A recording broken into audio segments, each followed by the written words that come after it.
right, last game, live odds, sportsbookreview.com. ACC title game, Saturday night, ABC, 5 o'clock Pacific. It's simple for Clemson. Win and they're in. This game's in Orlando. They moved it.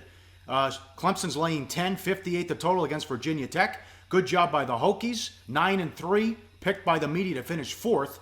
And here they are in the title game. But 1-29 all time against top 5 teams. Remember Tennessee earlier this year. There's so many. I mean, that's the thing with Virginia Tech. When I'm like, I kind of, my gut says, if any of the contenders are going to get knocked off, Clemson might be the one to do it. You know, be the team that comes up a little bit flat or doesn't play their best. And then I start thinking of all the eggs Virginia Tech laid this year. You know, Tennessee, they got off to that great start. They got blown out the rest of the way. The Syracuse game, they never showed up. The Georgia Tech game, they never showed up. The Duke game, they couldn't get away from the Blue Devils. All of those games where they lost against the spread by double digits. But they did come out like a freight train the last couple of weeks, Paulie. That rally from behind versus Notre Dame, and then the beatdown of Virginia last week. And this is a squad that was good enough to beat up Miami. It was good enough to win at North Carolina in blowout fashion. They're good enough to win at Pitt. I just worry about this level of speed and this level of physicality because Clemson, they're probably the most SEC-like of the ACC teams.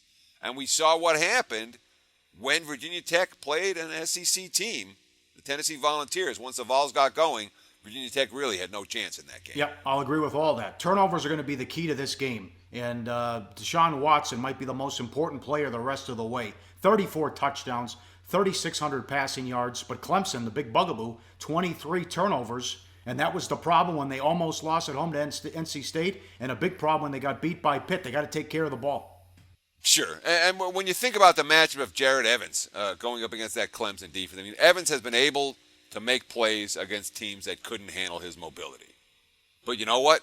Clemson sees Watson every day in practice. They can handle Jared Evans' mobility, and I think that, may be a problem for Virginia Tech as well in this one.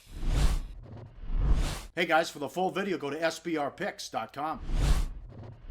Do your research before you bet. Check out our ratings guide to see which books have the best ratings and sign-up bonuses. Open up several accounts and shop for lines at sbrodds.com. Always be ahead of the game.